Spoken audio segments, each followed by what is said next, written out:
on a parlé de l'année de croissance, d'accord? L'année de croissance, donc une croissance numérique, croissance spirituelle, d'accord? Et on a abordé une thématique qui nous amène à grandir.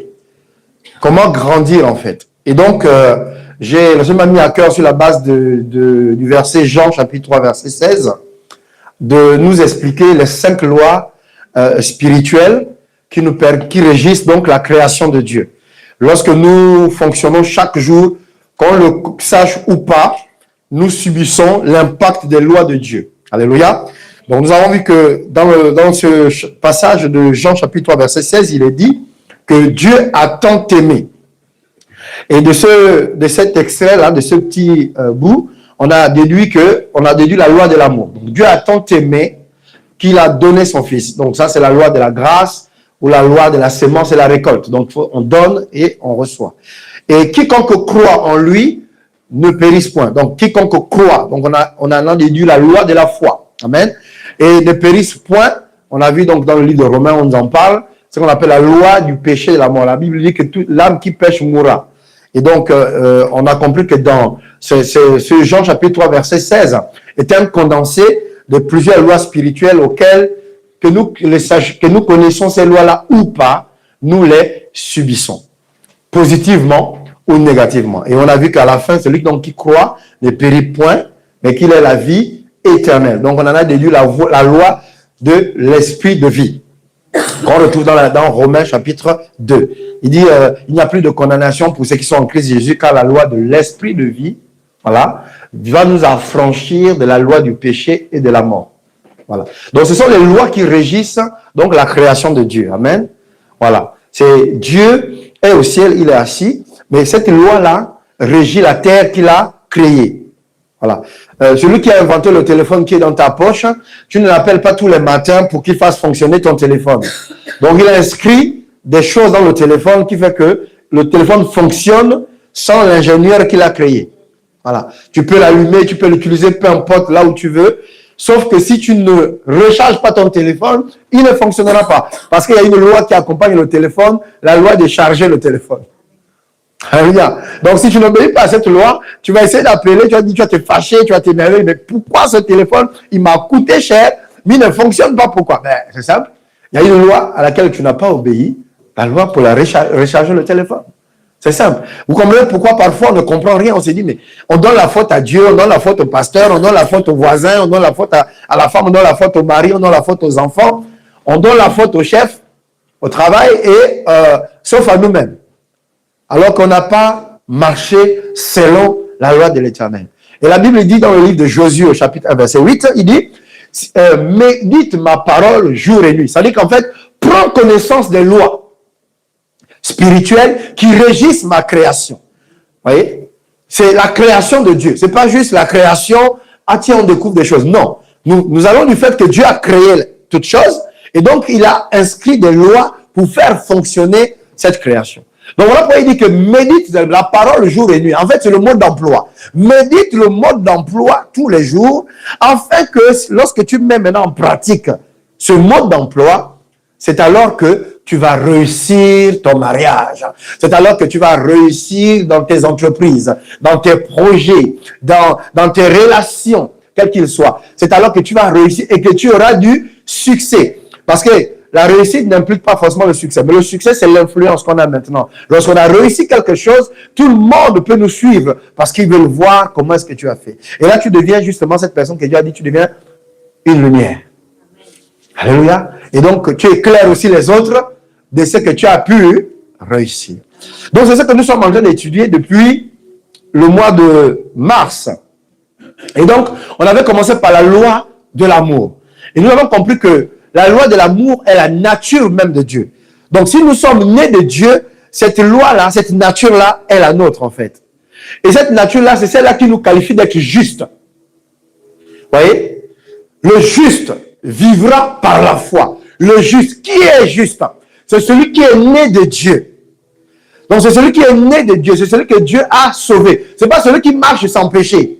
Ça, on voit ça après. Ça, c'est une conséquence. Parce qu'en fait, si tu es sauvé de Dieu, la conséquence, c'est que tu marches sans péché. Mais ce n'est pas parce que tu marches sans péché que tu es enfant de Dieu. Il y a des gens qui sont justes sur la terre, mais ils ne sont pas enfants de Dieu. Donc, pour être enfant de Dieu, il faut être né de Dieu. Voilà pourquoi on parle de la loi de l'amour qui est une nature.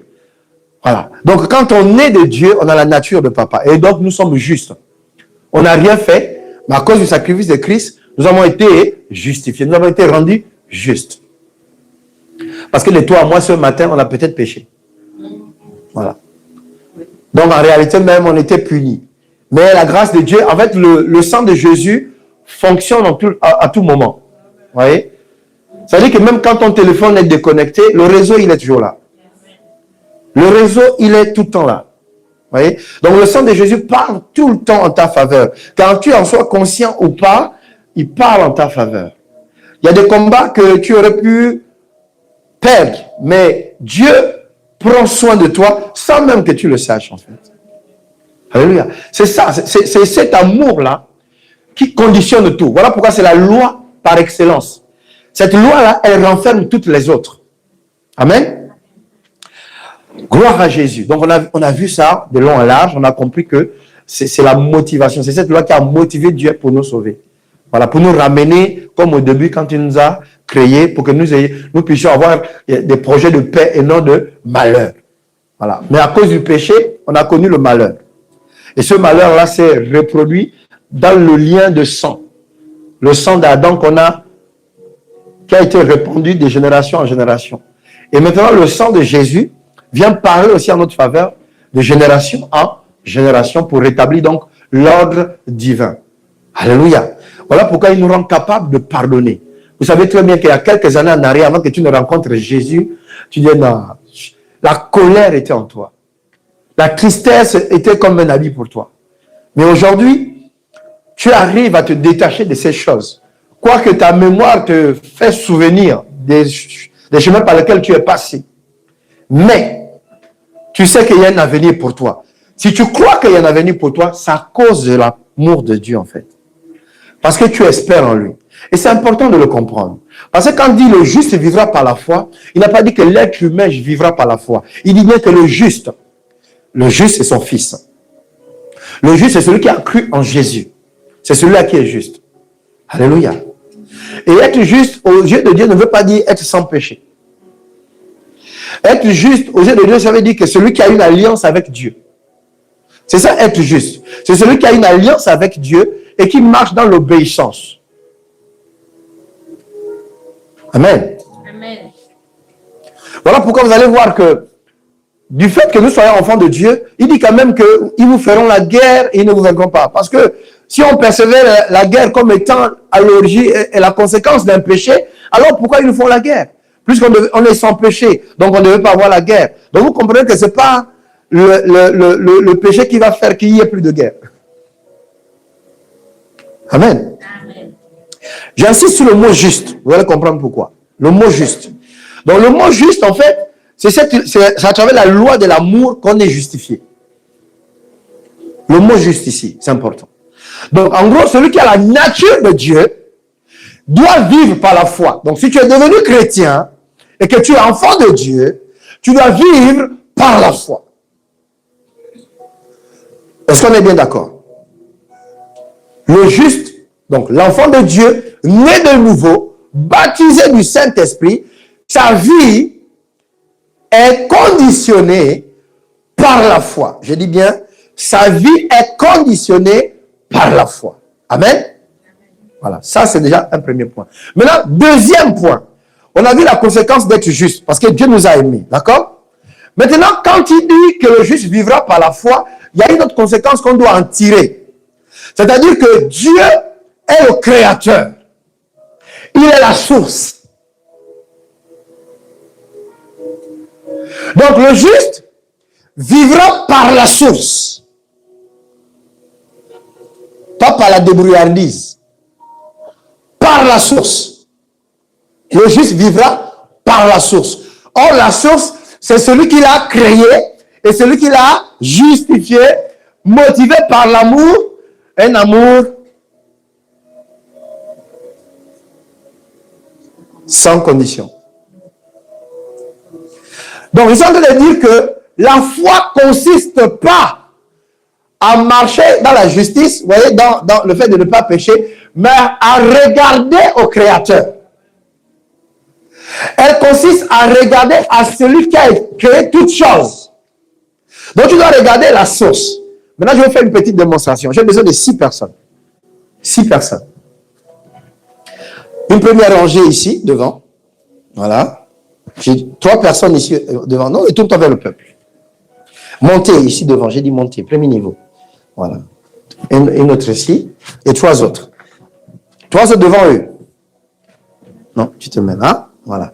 J'ai dit 3 derrière et 3 devant. 3 derrière et 3 devant.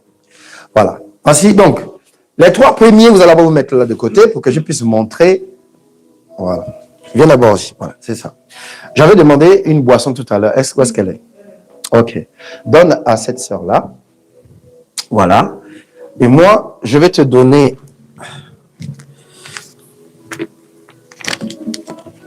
Tu auras mon billet à la fin. Voilà. Je vais te donner le billet. Alors, qu'est-ce que je vais démontrer? Regardez. Cette sœur-là, Véronique, elle a besoin, je dis son besoin, son désir, ce qu'elle veut dans sa vie, c'est ça. D'accord? Ok. Maintenant, il faut bien qu'elle puisse l'avoir. Sauf que pour qu'elle puisse l'avoir, elle a besoin de donner quelque chose à cette sœur-là. Donc, il doit y avoir une transaction entre les deux. D'accord? Ok. Mais comment elle sait qu'elle a besoin de ça? Comment elle le sait? Oui, mais comment elle sait qu'elle a soif? Vous voyez? Mais parce qu'il y a quelqu'un qui, à l'origine, a dit à Véro qu'elle aura besoin de manger et de boire. Vous voyez? C'est-à-dire que la personne qui l'a créée a mis en elle le besoin de manger et de boire. Donc, elle ne s'est pas inventé cela. D'accord? Et maintenant, donc, la personne qui lui a mis ça dans son cœur, donc, est la source de son besoin. Donc, si cette personne est la source de son besoin, c'est que cette personne aussi est la source de la réponse dont elle a besoin. D'accord? Sauf que nous sommes sur terre maintenant. D'accord? On n'est plus dans l'esprit. Donc, qu'est-ce qui va se passer? Elle va faire quoi? Donc, ça, c'est la source. Donc, c'est Dieu. Dieu va lui donner à elle la foi. Donc, elle a besoin de la foi pour posséder ceci. Donc, tu lui donnes la foi. Voilà. Donc, la foi lui permet... Est-ce que ça, c'est du jus? Non. Vous voyez bien que ce n'est pas du jus. Donc, mais c'est un jus, en fait, qui a une autre forme. C'est-à-dire qu'elle peut, maintenant qu'elle a ça en possession, elle peut avoir ça. Mais sauf qu'à la base, elle n'a pas soif d'argent. Elle a soif du jus. Mais Dieu ne lui donne pas l'argent. Dieu ne lui donne pas le jus. Dieu lui donne l'argent. Et avec le moyen pour assouvir son besoin. Et donc, avec maintenant son moyen, elle va obtenir ce dont elle a besoin. Et c'est ça la transaction avec notre Père. Lui, il est la source. Et cette source-là, il sait comment il a créé la personne. D'accord? Bon, en réalité, Dieu veut qu'elle ait besoin de boire quelque chose. Alors, dans l'ancienne nature, elle a besoin de boire, sauf qu'elle va peut-être choisir de boire le vin. Vous voyez? Elle va même choisir maintenant ce qu'elle veut. Ça, c'est la nature qui est la nature pécheresse. Voilà. Elle va écouter le besoin, mais elle va choisir son besoin.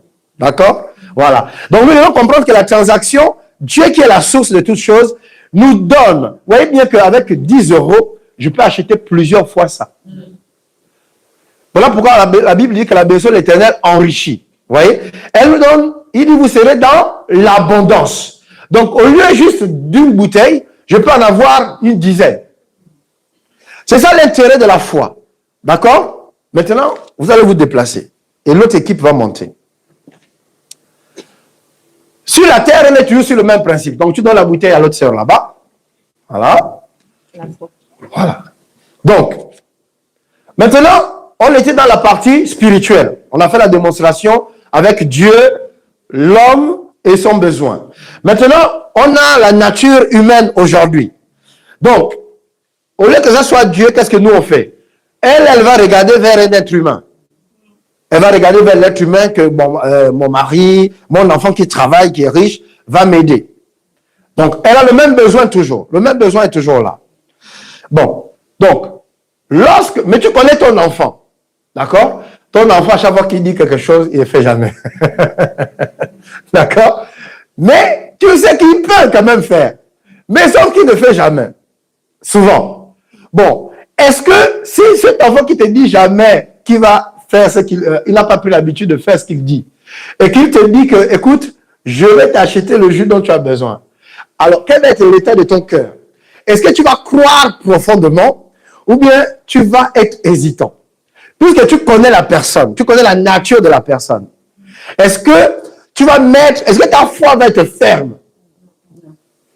Tu vois? Pourquoi? À cause de la connaissance de la personne. Est-ce que vous voyez? Voilà pourquoi j'ai expliqué tout à l'heure, la dernière fois, que la foi vient de ce que l'on entend. Et ce que l'on entend, qui vient de la bouche de Dieu. Pourquoi? Parce que, comme nous savons que Dieu ne peut pas mentir, Dieu n'est pas un homme pour mentir, donc nous avons toute notre confiance en lui. Et dans la vraie vie aussi, on a des personnes comme ça, quand il donne sa parole, tu sais qu'il va le faire. Et même s'il n'a pas fait le jour qu'il a dit, tu dis quand même qu'il va le faire. Parce qu'il finira toujours par le faire. Tu vas te dire, bon, il y a eu peut-être une... Voilà, par exemple, on a vu, pour ceux qui sont... qui ont eu, il y a un souci de virement bancaire entre le 2 avril et le 7 avril. Ça a été retardé, les virements interbancaires. Voilà. Donc, c'est pas que la personne qui a fait le virement a menti, mais il s'est trouvé qu'il y a une circonstance qui a fait que, voilà. Donc, cette personne-là, tu sais que chaque fois qu'elle dit quelque chose, elle va le faire. Mais il y a une autre personne qui dit qu'elle va faire quelque chose, elle ne fait jamais. Voilà pourquoi, le problème c'est que nous, on a tendance à croire dans ce qu'on voit. Et comme Dieu est invisible, nous, on ne croit pas jusqu'à ce qu'on ait vu. Voyez? Et c'est ça notre problème fondamental. C'est que nous croyons dans ce que nous voyons. Sauf qu'on oublie une chose, c'est que Dieu qui a créé toutes choses, il ne ment pas. Voilà pourquoi nous, notre foi ne vient pas du fait qu'on ait besoin de quelque chose, mais elle vient de ce que Dieu a dit en fait. Parce que ce que Dieu dit ne vient pas juste résoudre ton problème, de ton besoin. Il vient résoudre ta vie. La parole de Dieu résout ta vie. Voyez? Mais nous, on est concentré sur le besoin. Nous, on veut manger pour aujourd'hui. Nous, on veut faire tout aujourd'hui. La plupart des gens, dès qu'ils ont le salaire, ils vont tout acheter aujourd'hui. Ils vont aller faire les courses partout. Oui, c'est vrai, il y a ce besoin-là. Mais est-ce que, par habitude, ce que tu as fait là, et s'il y a un autre besoin qui est une opportunité d'investissement pour toi le lendemain, alors que les courses que tu as fait, par rapport à ça, ne valent pas la même chose. Qu'est-ce que tu vas faire? Tu vas dilapider toutes tes ressources. Voyez? Bref, ça c'était une parenthèse. Est-ce qu'il y a quelqu'un qui comprend maintenant le fondement de la foi?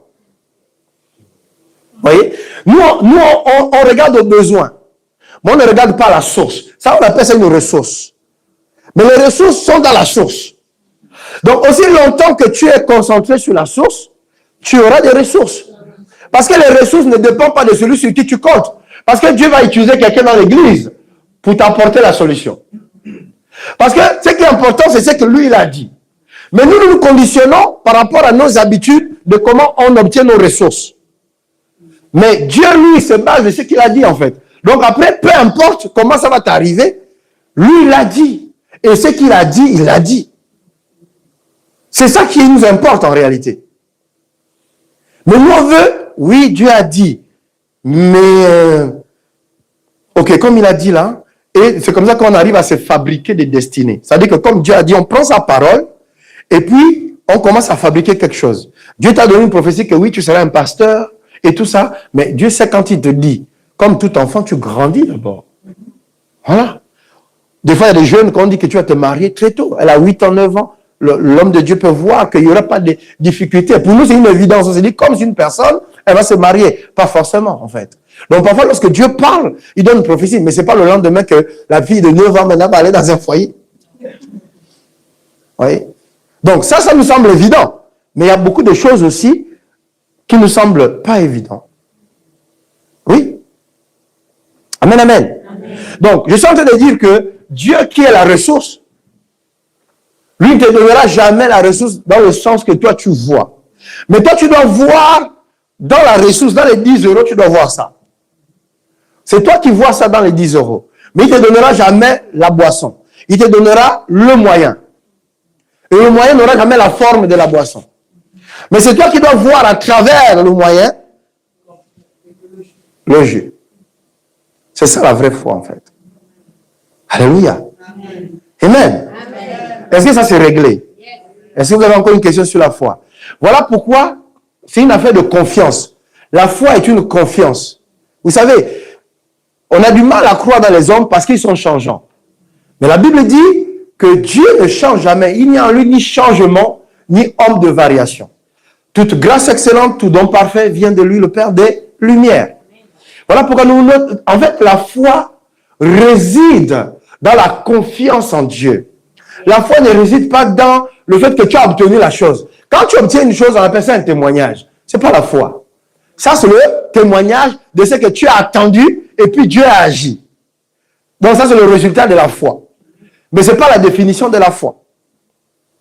On a vu que la définition de la foi vient de ce que l'on entend, et ce que l'on entend là vient de la parole de Dieu, de la bouche de Christ. Et parce que la Bible dit que Christ a tout accompli. Donc c'est fait.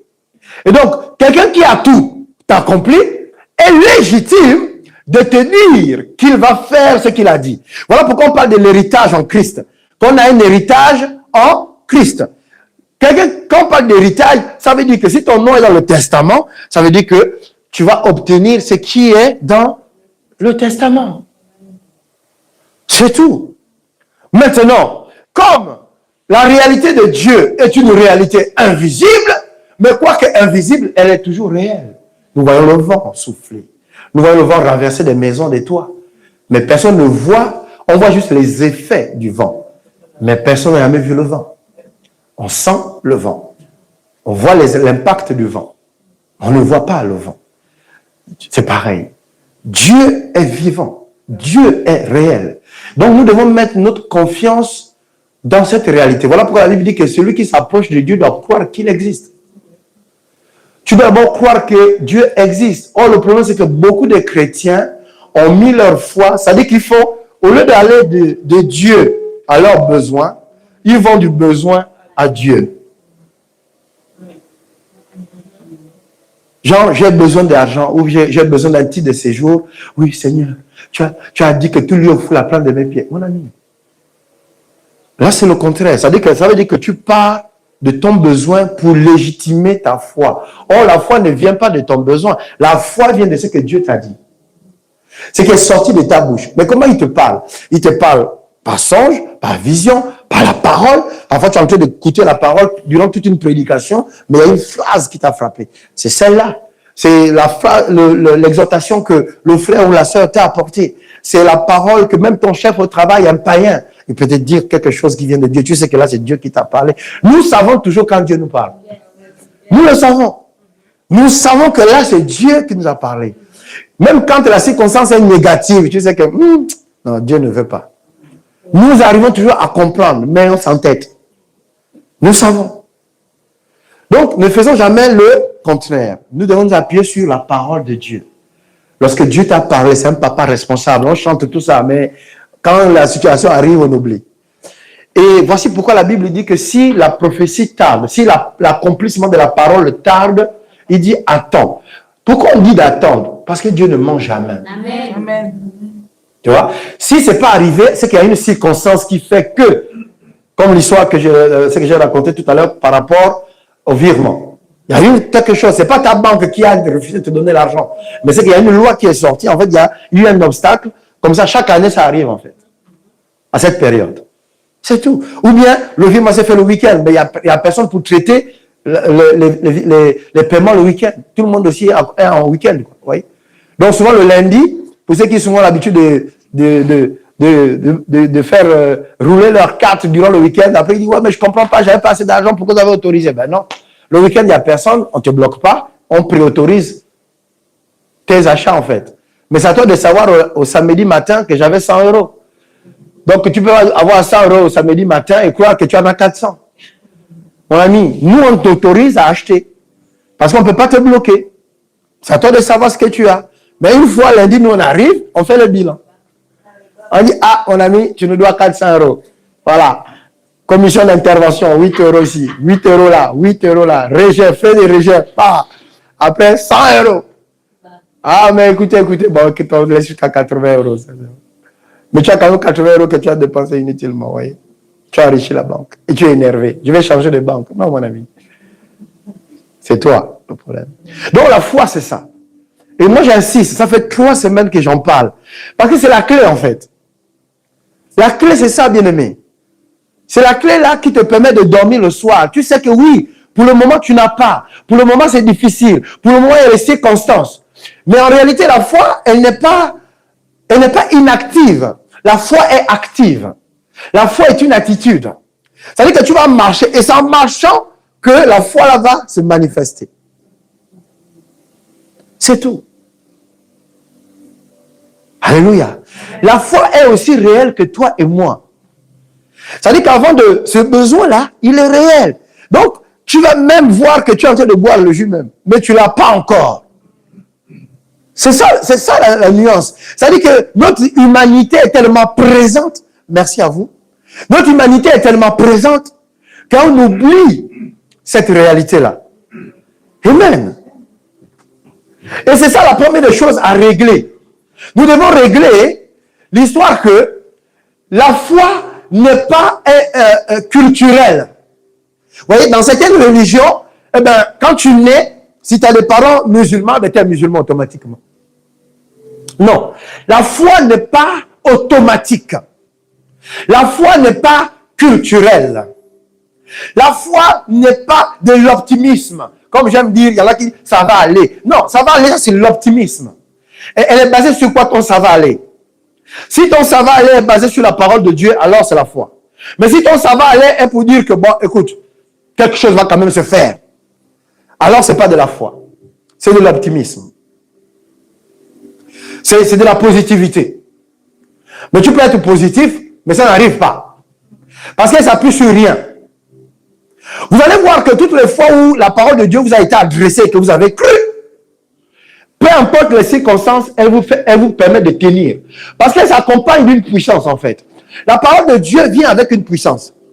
Hein? Maman, je t'ai dit la dernière fois que dans ta situation, j'ai vu Dieu, en fait, il te fait basculer du royaume des ténèbres, c'est-à-dire le symbole de toutes les souffrances des années passées, et il te fait entrer dans le royaume des lumières.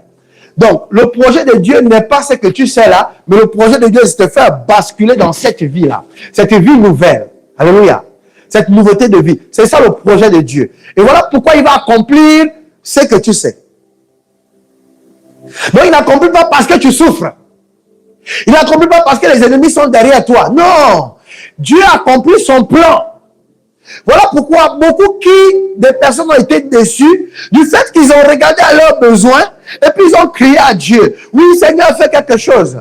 Mais le Seigneur ne fait que ce qu'il dit. La Bible dit quoi? Que ce que sa bouche a dit, sa main l'accomplit. Alors, d'où te vient l'idée que ce que toi tu as besoin là, Dieu va le faire. Vous voyez? On se contredit nous-mêmes. Or, la Bible est claire. Il dit que ce que sa bouche a dit, que tu as entendu, et donc que tu as reçu. Il dit, croyez que vous l'avez reçu et vous le verrez s'accomplir.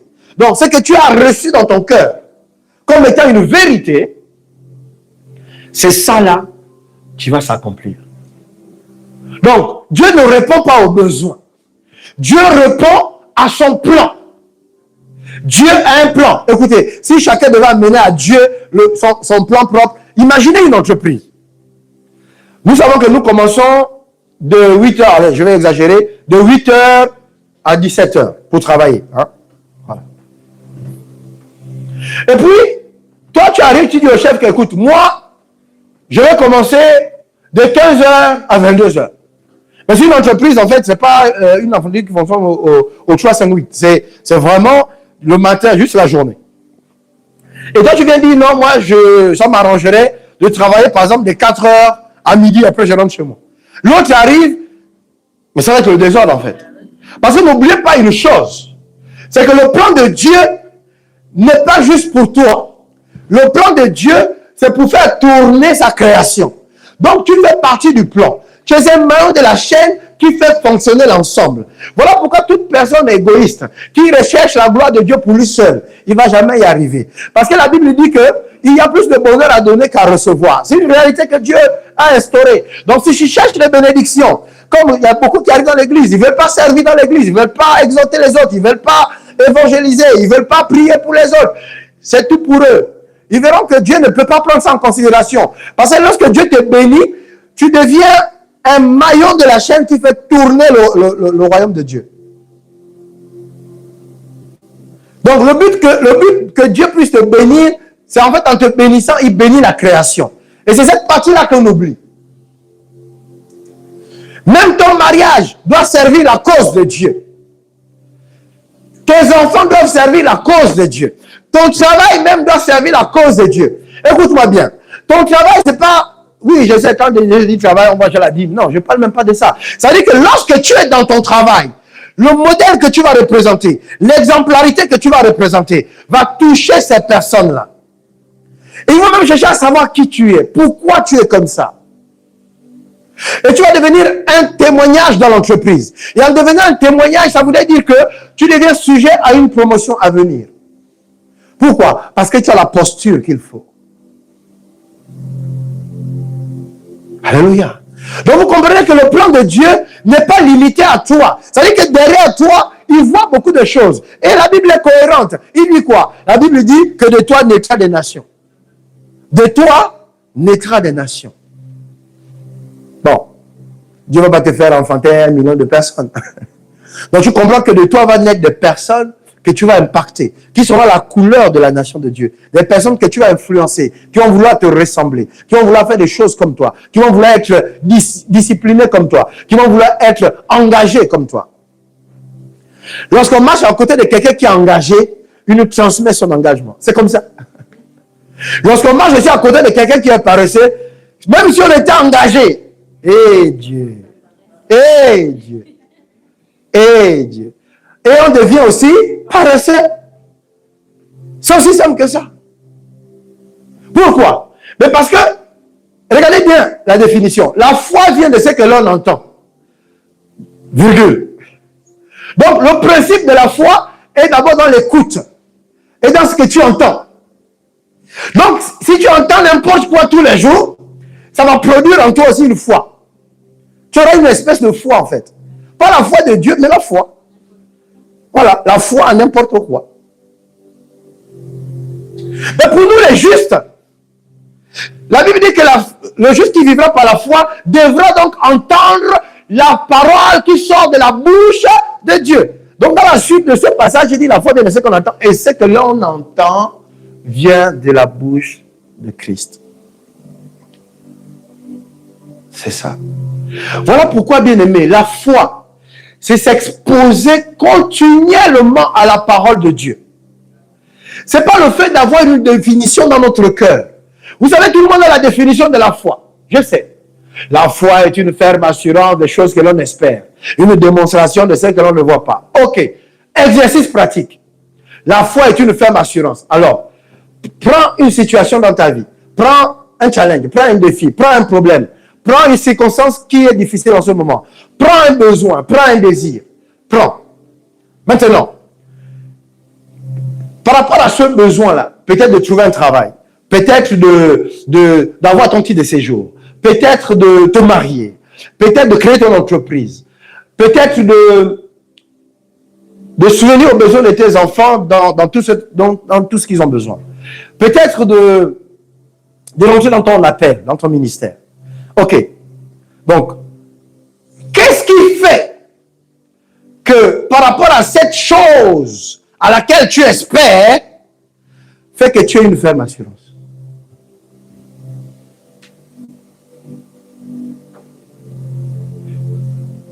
Qu'est-ce qui te donne d'avoir une ferme assurance par rapport à ce que tu espères dans tout ce que j'ai pu citer?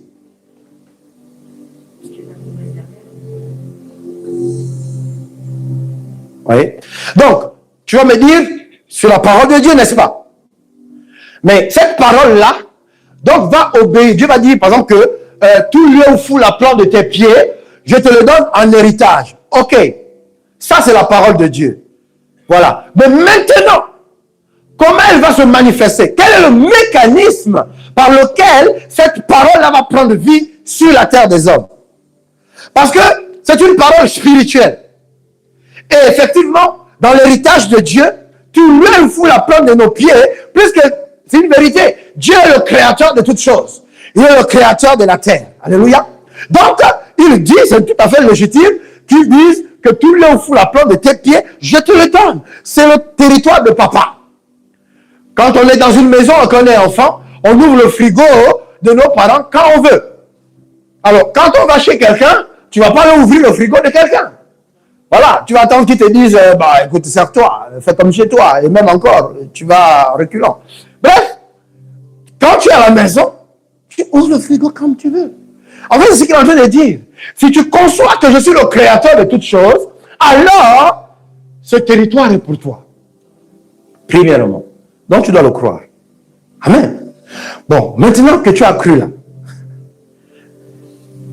quel est le mécanisme qui va maintenant se manifester sur la terre des hommes pour que tu puisses entrer en possession de cette parole? Voyez? Donc, c'est là maintenant la suite.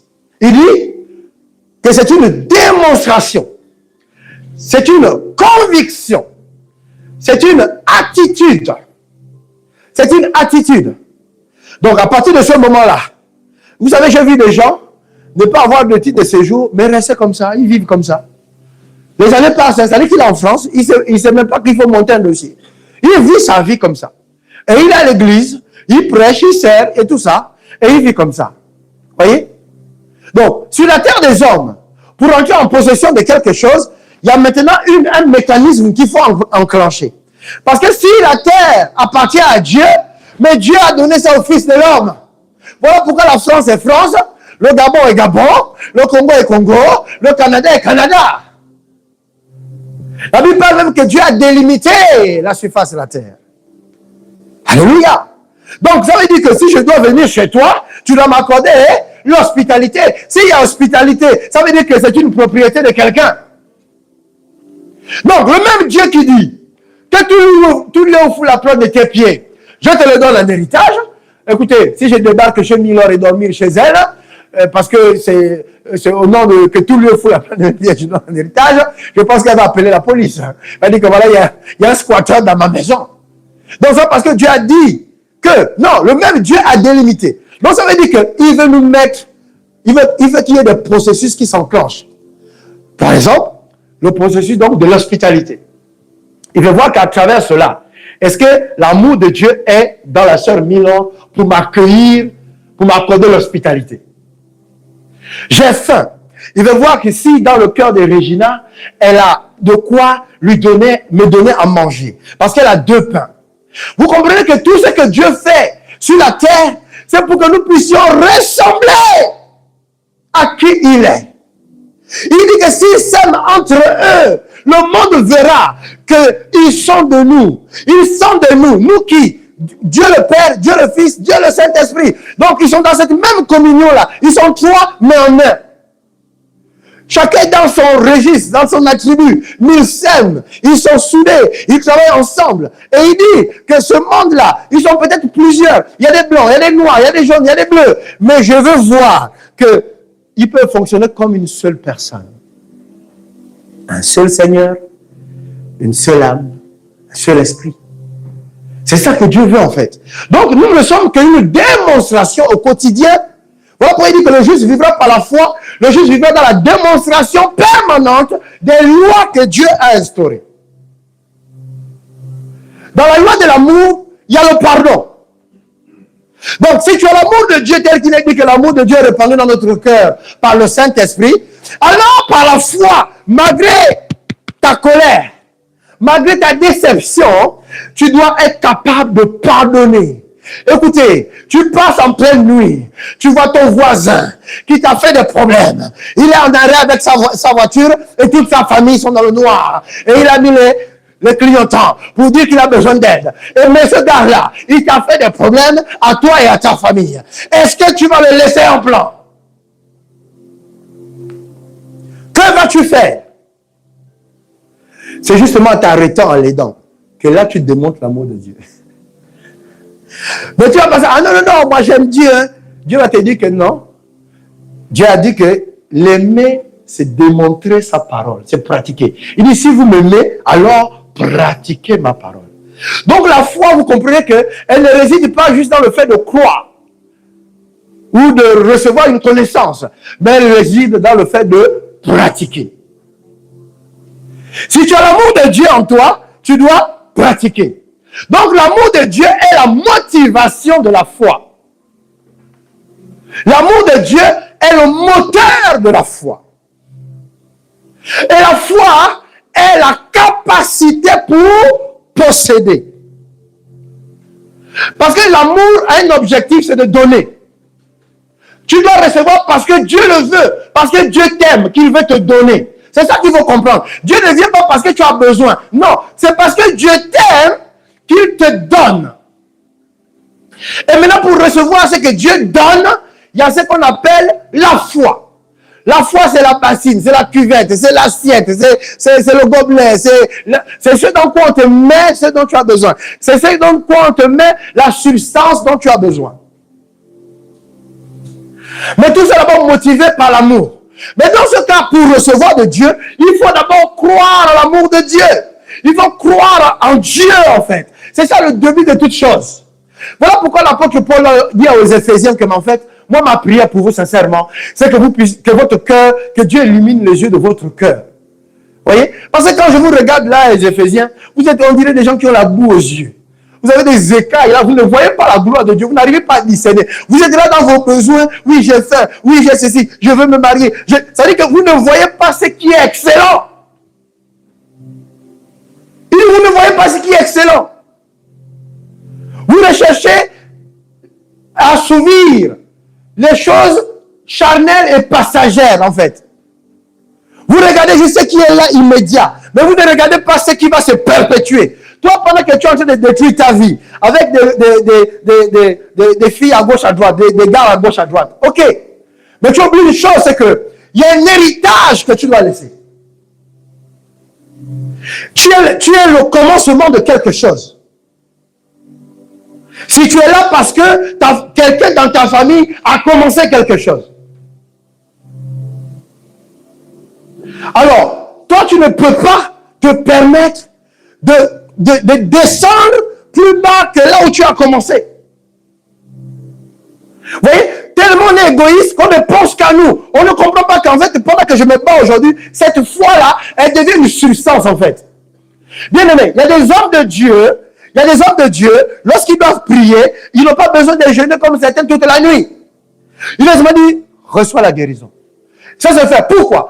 Parce que son arrière-grand-père a payé le prix. Son grand-père a payé le prix. Son père a payé le prix. Et comme l'onction et l'alliance parlent en sa faveur, donc tout ce qu'ils ont accumulé comme grâce a été transféré. Parce que la grâce se transfère. La grâce se reçoit. Donc ils se retrouvent avec une grâce plus que celui qui a commencé le ministère en même temps que lui, même âge, même lieu, même formation, même école biblique. Mais lui, il commence à faire des choses extraordinaires. Pourquoi? Parce que la grâce s'accumule.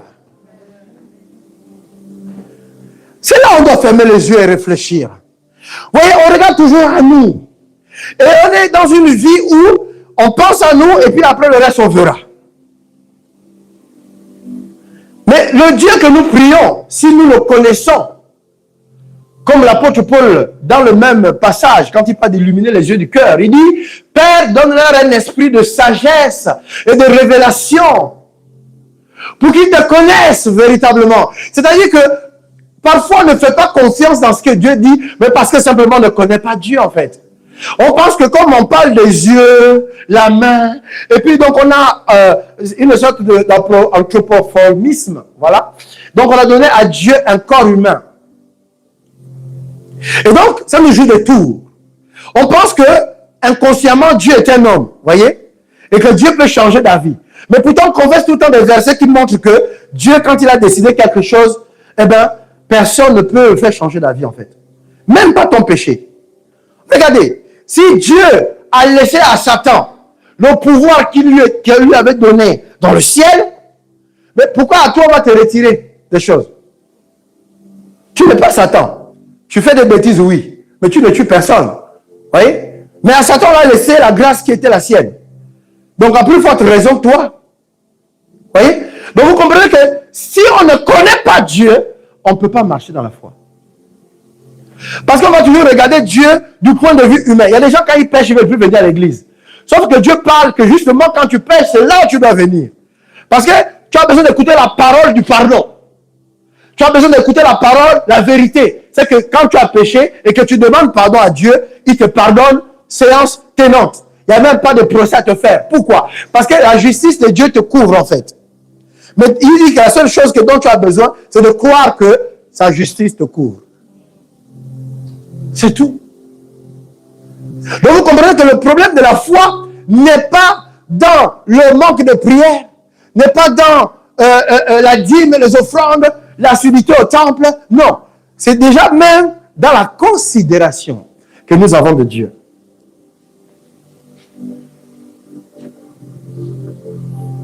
Est-ce que nous croyons réellement en Dieu? Sincèrement. Parce que la foi commence là. Hein? Est-ce que sincèrement, nous croyons réellement en Dieu?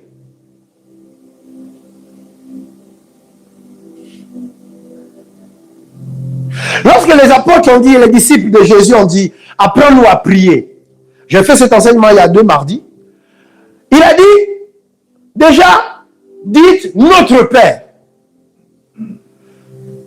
Donc, vous voyez, il y a une nuance. Tu considères Dieu comme Dieu ou tu considères Dieu comme ton Père? Donc, il est en train de justifier la loi de l'amour. Parce que c'est la loi de la filiation. Un père donne naissance à un fils. Donc, quand tu dis notre Père, c'est que tu es enfant. Et si tu es enfant, tu as des privilèges. Je n'ai jamais vu un père et une mère laisser affamer son enfant et puis donner à manger au voisin, au fils du voisin. Non, on donne d'abord à notre enfant et après on donne, s'il y en a encore, on donne au fils du voisin. Et Jésus le dit, lorsque la femme vient demander les miettes, elle dit non, les miettes, le pain c'est pour les enfants. Il dit mais les chiens mangent les miettes qui tombent de la table. C'est Jésus, hein. C'est Jésus qui est en train de parler. Et vous voyez qu'il est toujours droit dans son enseignement. Il n'est pas en train de faire du sentimentalisme. Parce que la parole de Dieu est destinée à un peuple. Est destinée à une personne. Elle est destinée à cette parole. Elle n'est pas destinée pour le païen. Beaucoup de gens viennent souvent vouloir raisonner comme des avocats du diable dans la maison de Dieu. On est là, quand on écoute la parole, on dit ouais, mais quand même. Mais oui, beaucoup de gens sont partis autour de Jésus. Ils étaient nombreux, ils ont dit que non, cette parole est très difficile. Alors, moi, je ne vois pas dépenser votre argent à des inconnus. Vous dépensez votre argent à des inconnus? Vous faites des virements à des inconnus, vous? Alors, si vous le faites, c'est que vraiment, vous ne m'aimez pas. Hein? Parce que vous aurez dû m'en faire aussi. Donc, le lien de l'amour, là, quand il parle de la loi de l'amour, elle naît là. C'est que Dieu t'aime, en fait, sans condition. Et ça, c'est important de le comprendre. On a du mal avec ça. C'est-à-dire que notre nature charnelle combat ça.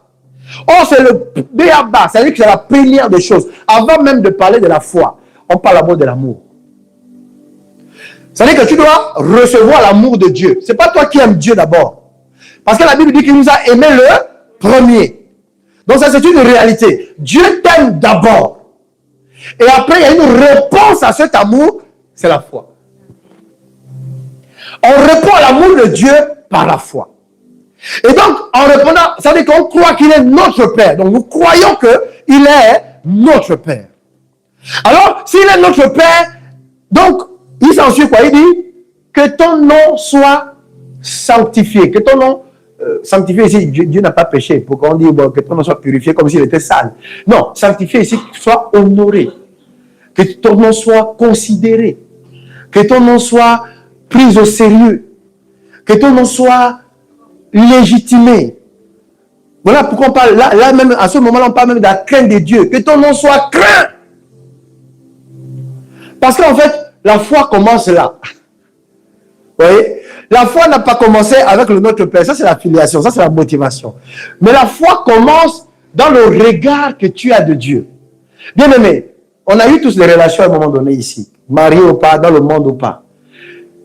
La confiance qu'on a eue dans la personne est dans la considération qu'on a eue au prime abord de la personne. C'est parce que tu as eu cette confiance-là que tu sais que la personne ne peut pas te tromper. Même si tu n'as pas la certitude, tu ne mets pas de caméras sur la personne. Mais tu dors tranquille. Pourquoi? Mais parce que justement, il y a une considération. Tu regardes cette personne, tu dis, non, elle ne peut pas faire ça. Elle est bien. Elle a des qualités, elle a un bon comportement. Elle craint Dieu. Voilà. Donc, à partir de ce moment-là, cette considération t'amène à respecter la personne. Alléluia. Vous voyez? Donc, dans la nature humaine de la chose, restez concentrés. Dans la nature humaine, on arrive quand même à déduire cela. Mais à plus forte raison avec Dieu. Vous voyez? C'est ça le béaba. La foi commence là. Hein? La foi commence dans le fait de croire que Dieu ne peut pas te mentir. Ce n'est pas les chansons qu'on fait et puis on ne croit même pas aux chansons qu'on fait. Oui, le papa responsable, papa responsable. Oui, on chante tout ça, papa responsable, mais on ne croit même pas un traître mot. On ne croit pas à ce qu'on chante. Certainement, celui qui a chanté son chant a cru. Lui, c'est sûr qu'il a cru. Parce qu'il a vu la main de Dieu. Mais toi qui reprends son chant après, là, faut t'asseoir. On sait que tu as une voix de rossignol, mais c'est toi. Parce que tu ne crois même pas à ce que tu dis. Tu ne crois même pas à ce que tu confesses. Le début de la foi, il est là. Est-ce que nous croyons que Dieu existe? Je pose cette question pourquoi? Parce que beaucoup de chrétiens sont rentrés dans ce qu'on appelle les mécanismes de la foi. C'est-à-dire, il y a des gens qui prient, c'est-à-dire qu'ils croient plus à la prière qu'ils ne croient en Dieu. Donc la prière est devenue comme un gris-gris. Il y a des gens qui croient dans l'offrande. Ils sont capables de faire des offrandes de 50 000 €. Mais ils ne croient pas en Dieu, mais ils croient dans la puissance de l'offrande. Parce qu'ils étaient habitués dans le monde à faire les sacrifices de moutons et de poules et de canards pour invoquer les esprits. Donc ils se disent, bon, plus je vais en donner, comme Dieu est grand et puissant là, plus je vais en donner, plus ça va marcher. Parce que quand je faisais déjà le petit poulet là-bas chez le marabout, ça marchait quand même. J'avais eu mon bac comme ça. Donc là, par rapport à ce que j'attends là, ça va marcher. Donc ils ont fait ce qu'on appelle une transposition.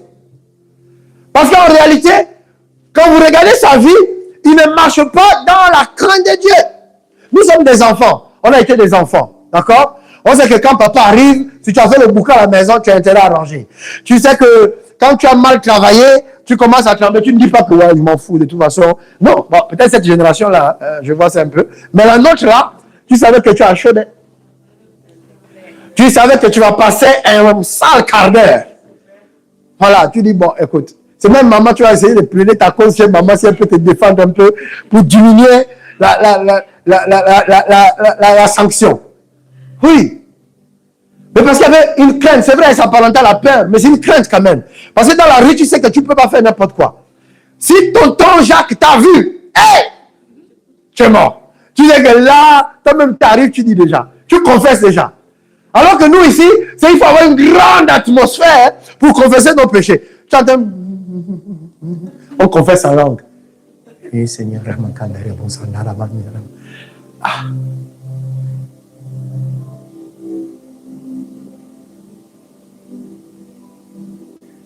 Et donc ça nous amène à nous poser la question, est-ce que nous croyons réellement? Mais tout ce qu'on fait là, on vient à l'église. Quand vous voyez les gens être en service, et répéter toujours les mêmes erreurs. Tout le temps. C'est-à-dire qu'à chaque fois, on refait les mêmes choses. À chaque fois, on arrive en retard. Bien aimé, ça là, c'est le manque de crainte de Dieu, c'est le manque de foi. Vous pouvez me dire tout ce que vous voulez. Ça veut dire que vous avez choisi de respecter certaines choses et pas d'autres. C'est un choix en fait. Tu as décidé de croire à ce que toi tu veux croire. Voilà. Tu n'as pas choisi de croire en tout ce que Dieu veut pour toi, en fait. Mais Dieu sait ce qui est bon pour toi, en fait.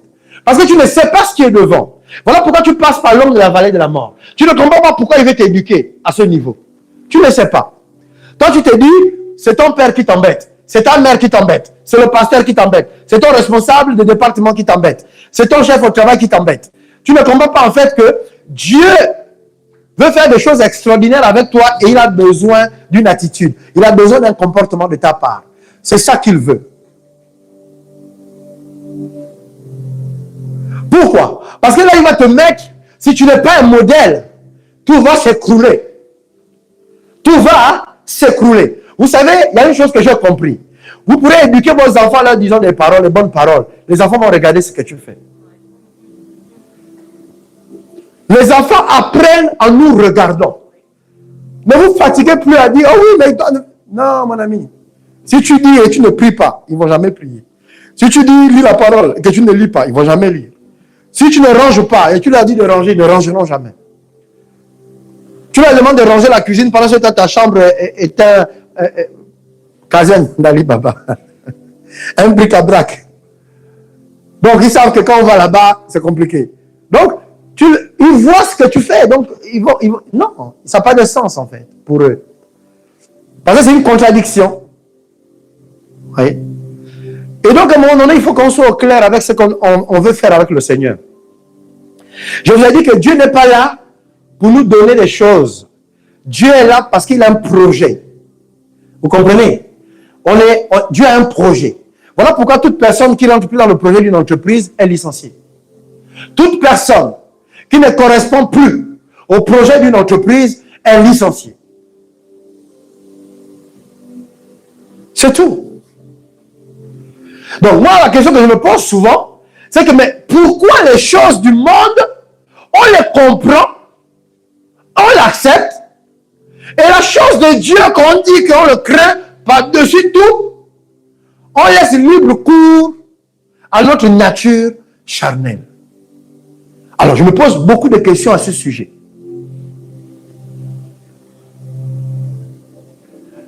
On se trouve toujours des excuses. J'entends des personnes dire, oui, mais moi, non, ça, je ne peux pas rater. Ça, je ne peux pas faire ceci. Ça, je ne peux pas faire cela. Mais quand il s'agit de la chose de Dieu, on rate, on fait comme on veut, on ne prie pas, on ne fait pas. En fait, on obéit parce que Dieu veut pour qu'on accepte la chose. Alors, donc, du coup, on va dire, ben, c'est sûr que c'est le pasteur qui n'a pas l'onction, c'est sûr que c'est l'église qui est bizarre, c'est sûr que, bon, écoute, voilà, il y a un truc qui tourne pas rond. Vous voyez? Donc, on va toujours se trouver des excuses à nous. Bon, mais je vais t'annoncer une bonne nouvelle. Dieu aussi se trouve des excuses à lui. Voilà pourquoi, quand la Bible dit que si la prophétie tarde à temps, là, en fait, c'est pas pour toi. C'est Habakkuk 2 là, est pour la personne qui fait ce que Dieu a dit. Et comme le temps et les circonstances ne sont pas encore réunis, alors il va attendre dans l'espérance. Ça, c'est pour lui. Mais celui qui ne fait pas, qui ne marche pas par la foi, qui ne marche pas par la discipline, qui ne marche pas dans l'ordre, cette parole n'est pas pour lui. Non, ne nous l'aurons pas, bien-aimés. Voilà pourquoi je vous ai toujours dit, et je le dis et je le répète, sincèrement, bien-aimés, je ne suis pas venu, écoutez, je ne recherche pas. Si Dieu fait grâce, oui, je ne veux pas refuser. Mon ministère, c'est l'enseignement de la parole. C'est la sainte doctrine. On peut m'appeler pasteur, mais moi je suis un enseignant de la parole. Donc j'enseigne les lois qui permettent de déclencher la grâce de Dieu. Donc je ne vais jamais vous prophétiser des choses pour vous faire du bien, pour vous encourager. Moi je vais encourager par la parole. Je vais te dire ce qu'il faut faire pour obtenir. Et pour ceux qui sont dans cette église depuis le début, je vous ai dit que vous et moi, on est assis là-bas tous ensemble. C'est Jésus qui enseigne. Même si je suis là devant vous, c'est Jésus qui nous enseigne. Pourquoi? Parce que moi aussi, j'ai des challenges. Moi aussi, j'ai des besoins. Moi aussi, j'ai des combats. Donc, je suis assis aussi comme vous, en train de regarder Jésus m'enseigner la parole de la foi. Donc, celui qui a choisi d'avancer selon Jésus, pas selon les hommes, Parce qu'il y a des gens qui avancent selon les hommes, jusqu'à ceux qui se retrouvent dans la mouise. Mais il y a ceux qui avancent selon Dieu, ceux-là dont la Bible dit que la bénédiction de l'Éternel enrichit et ne se fait suivre d'aucun chagrin. Ceux-là, ils avancent sans chagrin. Et c'est ceux-là dont je suis venu et mandaté pour enseigner la parole. Et que moi-même, je suis sujet à la même parole. Donc je ne suis pas exempté. Donc quand je prêche, je sais de quoi je parle. Parce que cette parole-là, je la vis moi-même. Et souvent je dis que, bien aimé, je vous prends à témoin. Parce que si j'étais un pasteur qui avait la vie tout accomplie, alléluia, j'aurais comment on dit ça, des appartements partout, en location, ici et là, des voitures partout. Vous me direz, oui, mais pasteur, toi tu as déjà réussi ta vie, comprends que. Je dis non, mon ami. Je vous enseigne parce que Dieu m'a choisi de parler. Mais nous sommes dans les mêmes combats, bien-aimés. J'applique la même foi que vous. Je marche sur la parole comme vous. Je suis sujet aux mêmes démons, sinon plus. Et je marche par cette même parole. Parfois, je suis blessé, vous le savez, je le dis. Je parle souvent, je témoigne que là, j'ai été blessé. Mais quand je prêche, on s'en rend même pas compte. C'est pas que je fais semblant. J'ai déjà pardonné. Je ne m'arrête pas sur ces choses. Parce que j'applique ce que moi-même j'enseigne. Si quelqu'un m'a offensé, je pardonne à la personne et j'avance. C'est tout. Et c'est ça que nous devons comprendre, bien aimés. Parce que ça ne sert à rien de venir passer. Et là, tu te lèves tôt le matin sous la pluie. Et tu es venu écouter la parole. Mais tu n'es pas venu écouter la parole pour que juste ça te fasse du bien. Que bon, comme je disais tout à l'heure, pour ceux qui font les offrandes de 50 000 et tout ça là, comme un acte religieux en fait. Ah, j'étais à l'église. Donc le fait d'être à l'église là, c'est comme si ça crée quelque chose dans notre cœur et on est satisfait d'être allé à l'église. Non, mon ami. Il fallait même rester chez toi. Parce que si l'église ne te sert de rien, si le fait que tu sois venu ne te sert de rien, il fallait rester chez toi. C'est une perte de temps en fait. Vous voyez? Parce que la question c'est que nous devons regarder à ce que Dieu a un projet pour toi réellement en fait. Et c'est ça qu'il dit dans sa parole. C'est-à-dire que toutes les fois où tu lis, tu te rends compte que tu n'es pas n'importe qui. Tu n'es pas là à vivre selon ce que les hommes et les femmes disent de toi. Ah non, aujourd'hui tu es beau. Aujourd'hui, alors hier c'était quoi? Ah, tu es bien, c'est une bonne personne. Et demain matin, tout le monde est contre toi. Maintenant, tu n'es plus une bonne personne. Le conseil que tu avais donné, que tout le monde écoutait. Et comme ils ne te calculent plus, comme tu n'es plus dans leur cercle, alors la même parole que tu leur donnais il y a 2 mois, qui était une bénédiction pour eux, devient maintenant un jugement. Ils disent non, ils jugent les gens. Ah! Donc tu comprends que si tu continues de vivre dans un tel monde, sans être attaché à Dieu, mon ami, ils feront ta météo.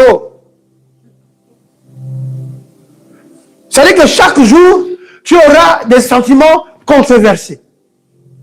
Et tu ne peux pas avancer comme ça, en fait, si tu es stable. Et ce sont ces choses-là qu'on doit comprendre une bonne fois pour toutes. Tu as une destinée. On n'est pas, moi j'aime bien quand les Ivoiriens chantent, on est venu en détail. Hein. On est venu en détail. Et le fait qu'on soit venu en détail, on nous vend en paquet maintenant. Un paquet est fait de détails. Donc je suis en train de te dire ce matin qu'il est question d'abord de ta destinée. Mais ta destinée est liée au paquet. C'est-à-dire que tu n'es pas en train de perdre ton temps en servant Dieu. Mais pendant que tu es en train de servir Dieu, tu es en train d'accomplir en fait ta destinée. C'est ça la réalité. Mais nous, on pense que comme on sert les autres, alors on perd notre temps. Bon, maintenant je vais te poser une question. Là où tu travailles, le service que tu fais là, qui le consomme? Alors, maintenant, pourquoi tu crois que dans la maison de Dieu, c'est le contraire? Pourquoi tu crois qu'en fait, le fait d'être un bon mari, une bonne femme, un bon parent, un bon ami, un bon serviteur de Dieu, est un problème? Pourquoi tu crois ça? Pourquoi tu ne veux pas entrer dedans? Pourquoi tu ne veux pas le faire? Pourquoi tu penses que c'est une perte de temps pour toi? Mais pourtant, tu veux ce que Dieu a. Pourquoi? Et le résultat, c'est que tu te décourages à chaque fois. Mais pourquoi tu te décourages? Mais parce que tu ne t'alimentes pas. Dieu te dit, médite jour et nuit. Médite jour et nuit. Méditer ne veut pas dire lire. Méditer veut dire c'est que j'ai un mot, une phrase, un verset, une parole, une prophétie, quelque chose, et puis je réfléchis dessus. On t'a dit que tu vas créer une entreprise. Ça fait 5 ans. Où est-ce que tu en es avec cette entreprise? L'entreprise ne va pas rester dans le monde spirituel. Il faut la concrétiser. Donc pour la concrétiser, il faut quoi? Il faut la discipline. Mais vous remarquez que si tu n'as jamais eu de discipline, le fait d'aimer Dieu, Dieu va t'inscrire dans une formation de discipline. Voilà pourquoi tu dois être à l'église à l'heure. Voilà pourquoi tu vas être au culte des leaders à l'heure. Parce qu'en fait, comme tu aimes Dieu, Dieu va saisir l'occasion de ta motivation pour te rééduquer. Afin que le projet de créer ton entreprise qui nécessite de la discipline, de la rigueur, puisse se faire. Le problème, c'est qu'on ne connaît pas les voies de Dieu. Et on pense que c'est le pasteur qui nous embête. On pense que c'est le responsable de ceci ou de cela qui nous embête. Si on ne comprend pas ça, bien-aimé, on va passer à côté des choses. Dieu t'a créé esprit, âme et corps. Il t'a créé esprit, âme et corps. Donc Dieu s'adresse à l'esprit. Parce que l'esprit est le vrai toi. Voilà pourquoi il va être prophétisé sur toi. Voilà pourquoi l'esprit va voir avant de posséder. L'esprit voit déjà ce qui va se passer. Quand l'esprit parle de ta destinée, il te voit déjà. Toi, tu vois. Lorsqu'on te donne une prophétie, tu vois la chose. Maintenant, l'âme prend le relais. Parce que l'âme rend vivant. L'âme, le siège de quoi? De l'intelligence. Donc, l'intelligence va concevoir ce qui est spirituel pour l'amener sur la terre. Les émotions, c'est cette énergie qui va faire que tu es décidé à le faire. Donc, tu auras toujours la force. Bien aimé, je l'ai dit à chaque fois ici là que je n'ai jamais vu personne courir tous les matins pour aller au travail. On sait que c'est difficile, mais on va quand même. Pourquoi? Parce qu'il y a une énergie en nous. Cette énergie-là nous donne de persévérer, nous donne de toujours trouver la force nécessaire pour aller année après année au même travail, à la même place, au même bureau, avec les mêmes collègues. Tous les jours tu pars, c'est que le matin quand tu te réveilles, tu dis, eh Dieu, ta grâce. Alléluia. Pourquoi? Mais parce qu'au niveau de l'âme, il y a cette ressource en fait. Donc Dieu n'est pas bête. Il savait que l'esprit ne suffirait pas. Parce que beaucoup de chrétiens vivent dans l'esprit. Ils sont dans le monde invisible. Toutes les prophéties vivent dans l'invisible. Toutes les grâces vivent dans l'invisible. Et ils sont contents en fait. Chaque prophétie qu'on donne, ils sont heureux. Ils sont heureux d'avoir les prophéties. Sauf qu'il n'y a rien qui se passe dans la vraie vie. Mais pour que ça se passe dans la vraie vie, c'est là où Dieu nous a donné l'âme. L'âme qui est le point de conjonction entre les choses invisibles et les choses visibles qui émanent du corps. Le corps saisit la matière. Donc, entre l'invisible et la matière, il fallait quelque chose qui permet aux deux de se réunir. Et donc, dans l'intelligence, on va retrouver la sagesse. On va retrouver, donc, sagesse veut dire comment amener la chose à la manifestation. Donc, il faudra de la discipline, il nous faudra de l'organisation, il nous faudra de la persévérance, il nous faudra de la tempérance, il nous faudra de la foi, de la fidélité, de la loyauté. Oui, tu t'es marié avec une femme. Dieu a dit que c'est ta femme, mais elle n'a toujours pas fait d'enfant. Mais tu dois persévérer. Dieu t'a parlé. Donc il faudrait qu'au niveau de ton âme, il y a cette notion de persévérance. Mais la persévérance n'est pas quelque chose qu'on s'invente. La persévérance est liée à la prophétie qui rend naturelle la chose. Pourquoi? Parce que Dieu a dit que la femme enfantera. La Vierge enfantera. Donc il y a une parole qui court. Mais en face de toi, c'est une femme, c'est pas un robot. Donc, tu analyses, tu fais ce que tu as fait. Voilà. Ou bien. Voilà. Et donc, quelques temps plus tard, on obtient ce qu'il faut. l'enfant sort. Donc, vous comprenez que Dieu nous fait vivre des choses par lesquelles lui-même a créé sa création. Mais nous, on veut inventer à Dieu des choses que nous, on crée nous-mêmes. Dieu n'a pas créé le monde en un jour. Il en a fait 6. Et au 7e, il s'est reposé. Il est Dieu, mais Dieu a pris le temps, avant de mettre l'être humain finalement au centre de la création, il avait créé toutes les conditions nécessaires. Et c'est ça que Dieu veut faire dans ta vie. Il a donné une parole, il a donné un projet. Maintenant, il te dit, écoute, on va faire ensemble, on va remplir ensemble les conditions. Avant, je faisais tout seul. J'avais tout fait tout seul au début. Mais comme Adam n'était pas là, il s'est fait avoir par le diable. Maintenant, je serai aussi participant de ma nature divine. Donc, à partir d'aujourd'hui, on va créer ta vie. On va la recréer ensemble. Toi, ce que j'attends de toi, moi, je te donne la parole, la sémence. Toi, ce que j'attends de toi, c'est que tu l'arroses. Comment, Seigneur? Par la prière, par la foi, par des actions, en mettant en place des choses, en bougeant. Alors, comme ça, tous les deux, entre moi qui te donne la parole et toi qui agis en conformité à cette parole, eh bien, on sera tous les deux satisfaits. C'est ça là que Dieu attend de nous, en fait. Je suis en train de te dire que l'Église n'est pas là pour juste te faire du bien émotionnellement. L'Église, la Bible dit que le monde connecté à travers l'Église, la sagesse infiniment variée de Christ. Dieu a une sagesse. Et la sagesse est là pour bâtir. La Bible, la sagesse construit. La sagesse construit. Donc, Dieu n'est pas là pour donner des paroles imaginaires. Écoutez, c'est comme si beaucoup de chrétiens se retrouvent avec des croquis, des schémas de la maison de rêve.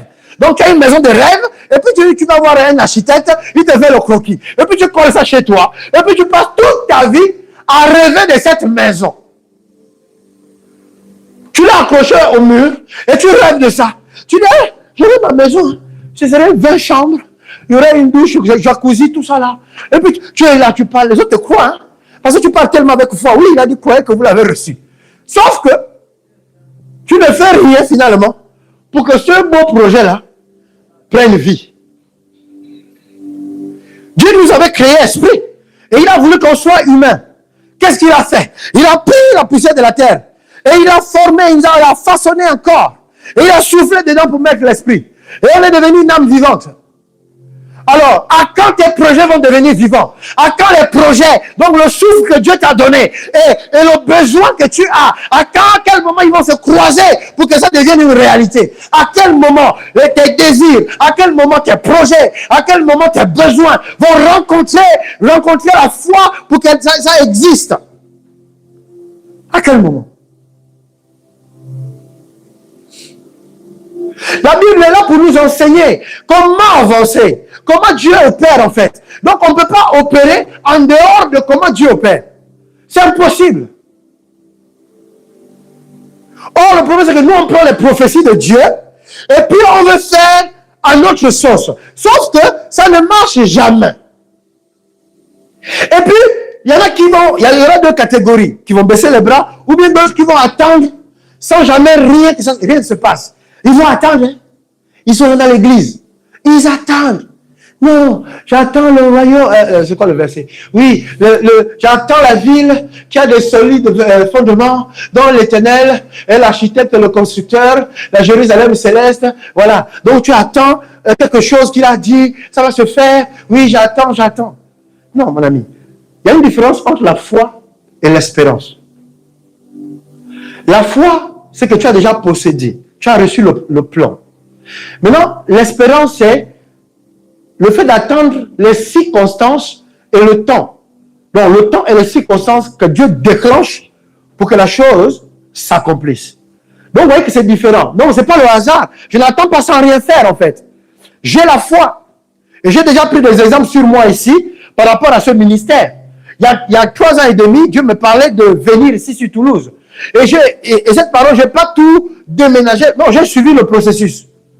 Donc, je suis toujours en plein processus. Pour preuve, ma femme n'est pas là. Pour preuve, mes enfants ne sont pas là. Donc, on s'organise. Que même si Dieu a parlé, on ne va pas dépenser aussi non plus des sous comme ça. On reste sage. On continue de travailler dans le plan de Dieu. C'est ça la réalité. Donc, Dieu a un projet pour toi. Qu'as-tu fait? On ne te voit jamais aux réunions de chantre. Donc, toi, tu penses que ça va commencer quand? Oui, non, le temps va venir. Donc, c'est toi qui fixes le temps. Non, mon ami, ça, c'est la paresse qui parle. Ça, c'est la négligence qui parle. Parce que, laisse-moi te dire, tu auras toujours une occupation sur la terre des hommes. Hey, le diable s'arrange toujours à ce qu'on s'est occupé. Il y aura toujours quelque chose à faire. Mais la question, c'est, est-ce que ce que tu fais te fait avancer dans le plan de Dieu? Bien-aimé, il est temps. Il est temps qu'on prenne des décisions. Il est temps qu'on dise que stop. Tu attends qui? Tu attends qui? Tu sais ce que tu as à faire. Tu attends qui? Tu attends qui? Le ciel t'attend. Et comme j'ai dit, vous savez, lorsqu'on marche par les choses de Dieu, c'est des étapes.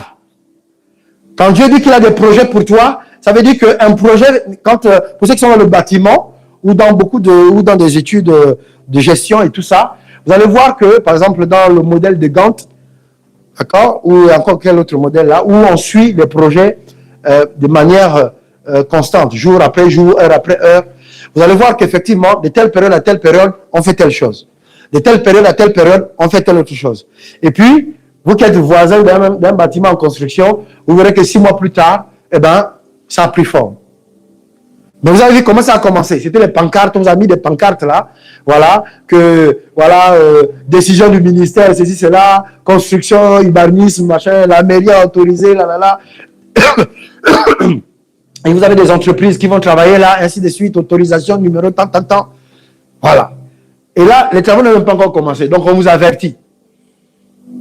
Et après, vous voyez comment les engins arrivent et ils commencent à travailler. Et sur la période qui a été indiquée, fin des travaux 2026, septembre 2026 par exemple. Vous voyez?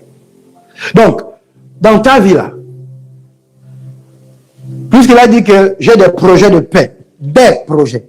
Donc, il n'y a pas qu'un seul projet. Il y a le projet du travail. Il y a le projet du mariage. Il y a le projet du ministère, de l'appel. Il y a le projet d'investissement ou de placement, tout ce que vous voulez. Il y a des projets de construction pour devenir propriétaire. Oui, parce qu'il a donné la terre. Il a dit que je vous ai donné la terre, donc la terre vous appartient. Donc on peut être propriétaire. Il y a tous ces projets-là. Bon, tu as commencé par lequel? Et par rapport à celui que tu as commencé, où est-ce que tu en es dans son accomplissement? L'autre projet, où est-ce que tu en es dans son accomplissement? Quand tu veux te marier là, c'est pas du jour au lendemain. Ça veut dire que tu dois te préparer. Entre les blessures d'avant, que tu dois guérir, entre tu ne sais même pas quel est le modèle que tu veux. Ça veut dire que quel type d'homme te sied. Qu'est-ce que Dieu a dit? Tu ne connais même pas ton propre ministère pour savoir qui va être une aide semblable pour toi. Donc tu vas épouser quelqu'un qui va t'empêcher de faire le ministère demain. Parce que tu voulais juste te marier. Est-ce que tu as étudié la question? Est-ce que tu as regardé le profil qui correspond? Est-ce que tu as vu que, bon, moi là, j'aime traîner, il me faut quelqu'un qui est battant. Est-ce que tu as réussi à établir un profil qui va être un avantage pour toi et pas un désavantage pour toi? De même pour les hommes. Tu es ambitieux, tu veux faire des choses, pas parce que c'est l'ambition charnelle, mais vraiment Dieu veut t'amener à faire des grands trucs. Mais genre, tu vas tomber sur une qui va te dire non, moi je suis pas dedans. Voilà, elle va même plus te faire des misères. Pendant que tu seras en train de voyager au Japon, en train d'acheter les produits. Ouais, non, mais toi tu pars trop, tu voyages trop. Bon, dans ce cas, je vais laisser tomber le projet. Oui, non, c'est mieux. Parce que moi, je te fais pas trop confiance. Et voilà comme ça que ton feu s'éteint. Des projets de paix, où est-ce que tu en es? Et quelles sont les priorités? Quel est le projet qui est prioritaire en ce moment? Voyez? Donc vous comprenez que Dieu construit nos vies. La foi n'est pas là pour vivre une foi genre que, en attendant que je n'ai pas la chose arrive, donc je crois. Non, la foi est là pour nous faire accomplir les choses. Tu peux le noter. La foi nous aide à accomplir les choses. Donc la foi n'est pas là pour qu'on patiente. Non, patienter c'est l'espérance. Et on ne patiente pas non plus n'importe comment. On patiente le temps que la nourriture puisse cuire. Quand tu as faim et que tu patientes, tu sais que la nourriture est au feu. N'est-ce pas? Voilà. Donc, tu te réjouis déjà que tu vas bien manger. Donc, tu n'es pas en train de patienter comme quelqu'un qui n'a rien à manger. L'espérance, c'est ça. L'espérance, c'est que la chose est déjà au feu. Et le temps va venir où tu vas manger. Donc, j'attends. J'attends dans la joie. J'attends dans l'espérance. Je crois déjà que j'ai reçu. Alléluia. C'est ça. Donc, l'espérance, c'est pas genre, j'ai pas bon, Dieu fera. Non, ça, c'est pas l'espérance. Et c'est toutes ces choses-là qu'on doit régler, bien aimé. Mais comment tu peux connaître la définition de la foi, la définition de l'espérance, la définition, si tu ne t'assois pas pour étudier ces choses et voir les nuances. Parce que beaucoup sont dans autre chose que la foi. Et voilà pourquoi ils n'ont pas la force. Ils se découragent. Ils pleurent la nuit. Ils pleurent la nuit. Vous savez, ce n'est pas facile d'attendre quelque chose. C'est vrai. Mais lorsque tu as reçu la parole de Dieu dans ton cœur, tu as la force nécessaire pour ça. La Bible dit que Dieu ne nous tente pas au-delà de nos forces. Donc Dieu ne peut pas nous mener dans un challenge qui va nous tuer. Donc si quelqu'un meurt dans un challenge, c'est que ce n'était pas de Dieu. Parce que Dieu nous donne suffisamment pour qu'on puisse attendre l'accomplissement. Voilà pourquoi Habakkuk dit que si la prophétie tarde, attends-la. On ne l'attend pas de manière hasardeuse. On l'attend dans la conviction que ce qu'il a promis, il le fera. Amen. Est-ce que quelqu'un est en train de comprendre la foi? Est-ce que quelqu'un voit que sa vie est en train de changer, de shifter? Est-ce que quelqu'un voit que des choses... vous avez dérouté mon message. Mais c'est pas grave.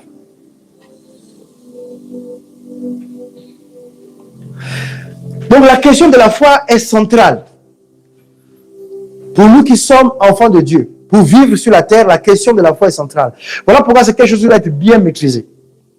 On doit bien maîtriser la définition de la foi. On doit bien maîtriser comment on vit la foi. Voilà. Il y a beaucoup de chrétiens, genre, ils ne font rien. Oh non, Dieu est là. Ils pensent que Dieu va faire les choses à leur place. Mais ils oublient la parole qui dit que Dieu ne fait exception de personne. Pourquoi le païen va réussir et toi tu ne réussis pas? Mais parce que simplement le païen est en train d'appliquer les lois de Dieu. Parce que les lois de Dieu, là, sont des lois universelles. Elles concernent tout le monde. La seule chose dont tu bénéficies, c'est la grâce de Dieu. Eux, ils n'ont pas la grâce, toi tu as la grâce. C'est la seule loi qui s'est rajoutée à travers le sacrifice de Christ. La loi de la grâce. C'est tout. C'est que la nouvelle alliance est basée sur la loi de la grâce. Mais toutes les autres lois que j'ai citées, vous allez voir que celui qui sème, récolte. Prenez un païen, un collègue païen. À chaque fois, il va vous amener un petit présent. Vous allez voir que vous aussi, vous allez avoir envie de l'amener un petit présent. Oui? À chaque fois, il va amener un truc, tu as dit non, moi aussi, il faut que je l'amène quelque chose. Il a semé et il va récolter. Est-ce qu'il a eu besoin de venir à l'église? Non. Parce que c'est une loi universelle. Eh oui. Eh oui. Vous allez voir, moi quand j'ai commencé à voir mes filles, à chaque fois je leur disais, je t'aime chérie. Elles ont grandi dans ça. Et pas quand elles ont commencé à parler, papa, je t'aime. Aujourd'hui, elles me le disent plus que moi je le disais, je le dis aujourd'hui. Mais parce que j'ai semé ça dans leur cœur. Que c'est quelque chose qu'il faut dire. Elles le disent. Mais parce que je leur ai appris ça en fait. Vous voyez? C'est ça les lois universelles. C'est des lois universelles. C'est-à-dire que tout le monde qui applique ça, ce que j'ai dit là, c'est pas parce que je suis pasteur. C'est que vous allez dans une maison de païens aussi. Il y a un papa qui a appris ou maman qui a appris à ses enfants à dire « Je t'aime maman ». Et bien les enfants aussi vont nous rendre « Je t'aime maman ». C'est tout.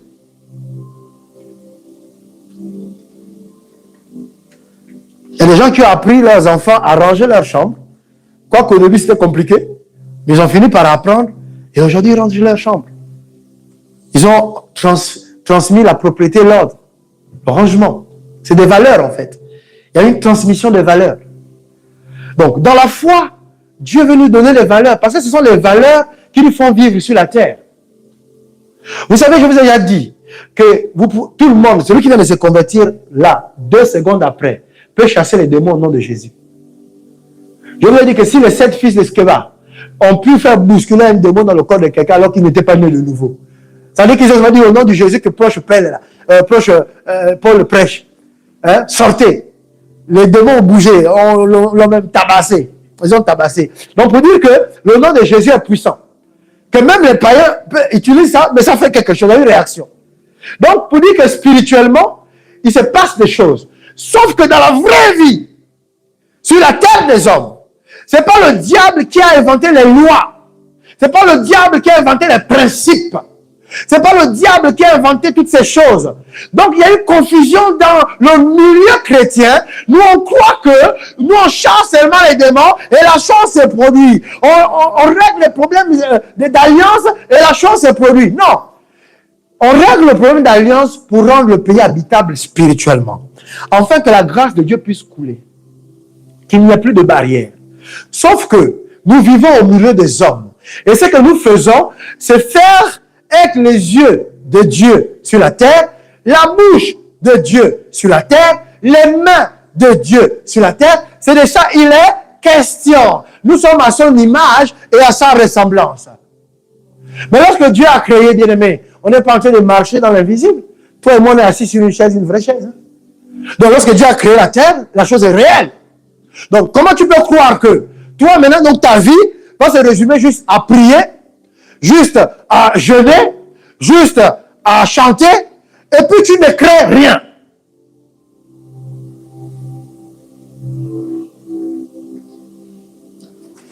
Et c'est ça être spirituel pour toi.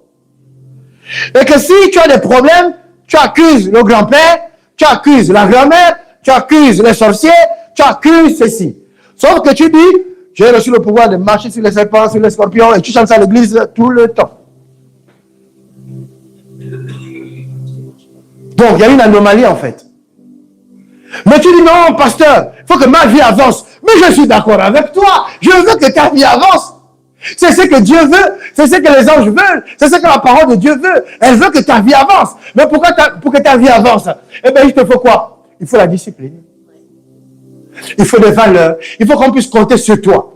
C'est-à-dire que lorsque tu donnes une parole, toi qui dis, oui, c'est que sa bouche a dit, sa main l'accomplit. Oui, il t'a créé à son image et à sa ressemblance. Donc, si tu donnes une parole à quelqu'un, tu dois la respecter. C'est ça qui va te rendre crédible. Parce que tu vas dire, oui, les gens sont contre moi. Mais non. Les gens ne sont pas contre toi, c'est que tu n'es pas fiable.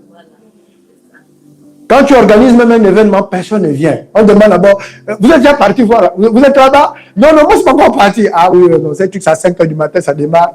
Il dit toujours 16 h, et puis après, voilà. Tu n'es pas crédible. Et tu penses que les gens sont contre toi. Non, il faut arrêter. Mon juste vivra par la foi. La foi, c'est recevoir la parole de Dieu et la mettre en pratique. Donc la foi, c'est pas obtenir les bénédictions. La bénédiction vient dans la mise en pratique. Si tu es quelqu'un de bien, de fiable, tu auras les gens autour de toi. Les gens vont te suivre. Tu seras un bon leader dans l'église. Tu n'as pas besoin de... On ne va pas voir que tu chasses les démons. On va dire, reçois. Et puis tout le monde est là. Non, ça c'est zéro. Ça, on ne mange pas ça. On sera autour de toi parce que tu as toujours le bon conseil. Tu es toujours... En fait, tu es fiable.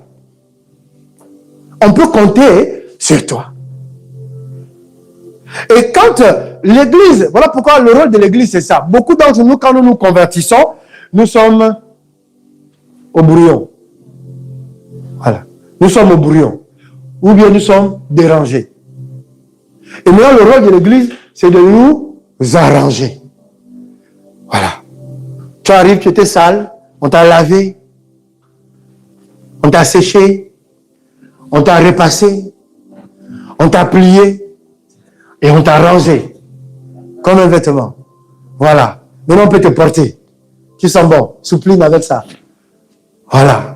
C'est ça que Dieu veut en fait. C'est véritablement le projet de Dieu pour chacun de nous. Mais Dieu a compris que il t'inscrit dans l'école de l'église pour régler ça. Parce qu'il est fort dans l'église. Dieu est fort dans l'église. Parce que toutes les fois où tu es dans l'église, donc ton cœur se soumet à Dieu, se soumet à la loi de Dieu. Même si tu ne comprends pas tout, écoutez-moi bien, la foi ne comprend pas tout, mais elle obéit. Tu ne comprends pas pourquoi tu fais ce que tu fais, mais tu obéis simplement. C'est ça la foi. C'est après que tu verras les résultats de ça. C'est après que tu verras des changements dans ta vie. Viens ma fille, viens. Viens. Viens. Elle là, c'est ma fille. Quand elle s'est convertie, elle n'est pas la personne qu'elle est aujourd'hui. Et tout le monde peut témoigner dans l'église. C'est pas moi qui ai changé sa vie. Hein. Voilà. Elle a suivi les enseignements. Elle a écouté. Au début, elle ne comprenait pas tout. Ça lui faisait du mal. Des fois, elle venait plus à l'église. Voilà. Elle croyait qu'on la jugeait. Elle croyait que voilà. Et après, elle a compris que non, au contraire, on veut mon bien. Elle a fait ses pas. Elle tombait. Elle se relevait. Elle a vu vraiment l'amour de Dieu. On l'a jamais dit que non, pourquoi tu fais ça? Non, on a tué, tu es là. Et aujourd'hui, quand je la regarde, elle allait passer ses tests là-bas à Paris, pour être prise dans une grande école. C'est ça. Au départ, elle n'a pas beaucoup confiance en elle. Donc, c'est sûr qu'elle ne sait même pas aller faire les concours de Paris. Elle dit que ça, ce n'est pas les gens d'école pour moi. Voilà. Et plus elle a grandi en confiance, elle a commencé à faire des choses extraordinaires. Donc, alors, est-ce qu'elle prie plus en langue qu'avant? Non. Est-ce qu'elle chasse les démons? Non. Non. Mais elle est en train de marcher dans la personne que Dieu veut qu'elle soit pour qu'elle accomplisse sa destinée. Parce que certainement demain, elle va chasser les démons. Amen. Elle va vraiment les chasser. Alléluia. Amen. Oui, parce que ça c'est secondaire en fait. Ça n'a pas besoin de beaucoup de choses. Mais elle avait juste besoin d'avoir la foi dans la foi que Dieu a mis en elle. C'est ça. C'est-à-dire que Dieu a mis la foi dans son cœur. Maintenant, elle doit avoir foi en elle, qu'elle a reçu cette foi. Et c'est cette démarche dans laquelle elle est inscrite aujourd'hui. C'est ça l'école du Saint-Esprit qu'elle vit. C'est tout. Donc voilà pourquoi c'est une fierté pour nous. Merci Seigneur. Alléluia. Et c'est ça que Dieu veut. Viens Félicia. Voilà, Félicia a passé. Vous connaissez que Félicia avait beaucoup de problèmes de confiance en soi. Elle a passé son permis il n'y a pas longtemps. Elle ne savait pas qu'elle pouvait gagner. Elle a encore repassé. Elle a gagné. Voilà. Donc, le problème, est-ce que vous pensez qu'elle ne savait pas ce qu'elle faisait? Si, elle est très intelligente, c'est une ingénieure en aéronautique, d'accord? Mais son seul problème, ce n'était pas le fait de l'intelligence, c'était la confiance en soi. La foi dans ce que Dieu attend d'elle, c'est tout. Et donc, cette fois-ci, étant armée de confiance, de foi, elle a refait son passage, son examen de permis de conduire, et elle a gagné. Amen. Et on peut féliciter Dieu. Alléluia. Par Jésus.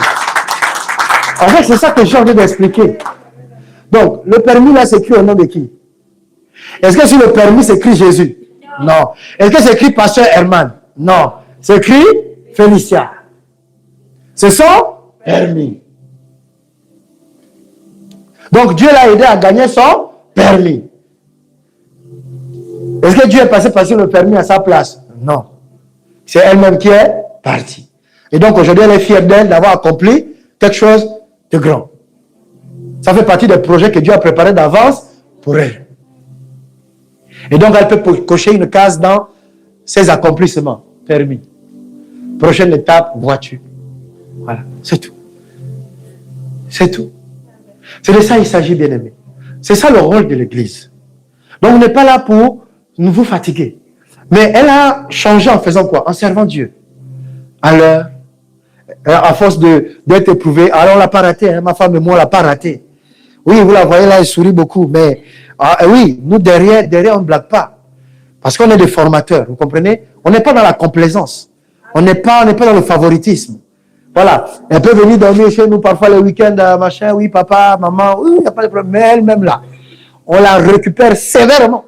Il dit que plus même elle est proche de nous, plus elle est brûlée par le feu. Alléluia. Oui. Et c'est ça le résultat en fait derrière. Parce qu'on n'est pas méchant envers elle.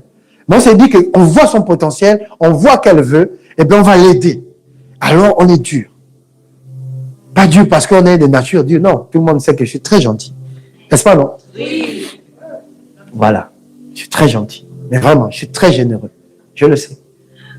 Voilà. Mais, quand il s'agit de la destinée de quelqu'un, chez moi, mon onction s'allume. Vous voyez? Là, je ne blague plus. Voilà. C'est ta destinée. C'est-à-dire que c'est ça qui montre que je t'aime, en fait. C'est-à-dire que pendant que toi, tu es en train de négliger ta destinée, moi, je la prends, moi, au sérieux.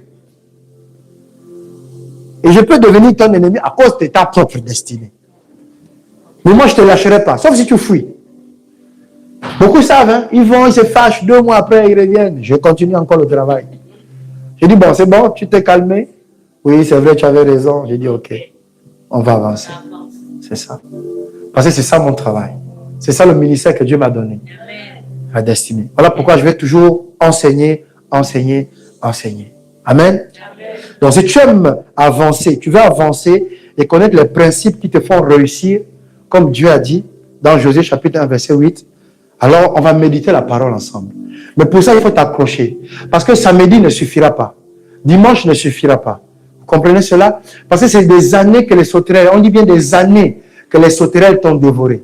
Comment tu peux croire que 52 jours, même pas 52 jours, c'est 52 fois 2 heures vont suffire pour changer des années que les sauterelles ont dévorées.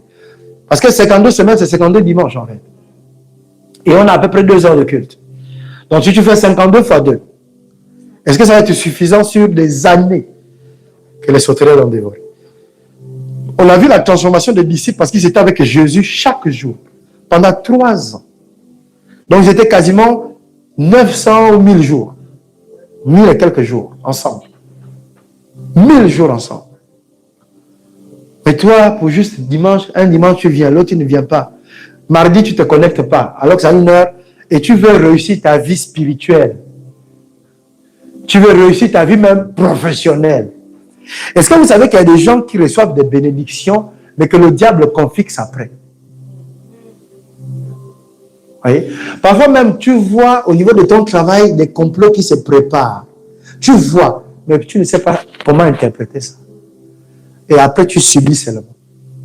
Or, le problème, c'est que justement, en apprenant de comment ton esprit fonctionne, comment les dons fonctionnent, ça te permet de préserver la bénédiction que Dieu t'a donnée. En fait, c'est un tout. Dieu construit ta vie dans l'esprit. Dieu construit ta vie dans ton âme. Dieu construit ta vie dans ton corps aussi. Voilà. Moi, à un moment donné, je commençais à prendre du poids et tout ça. J'ai dit, j'étais un accro au coca. Mais vraiment. Coca, là, c'était... Voilà. Et à un moment donné, je me suis dit, au vu de ce que j'ai envie de faire avec le Seigneur, le temps que ça va me prendre, il est aussi bien que je préserve ma santé. Parce que la Bible dit que celui qui détruit son corps, Dieu le détruira. Et donc, je vais commencer aussi, de la même manière que je traite mon esprit, je traite mon âme, je traite aussi mon corps. Voilà. Et ça, ce sont des choses qui sont importantes. Amen. Lèvons-nous, on va prier.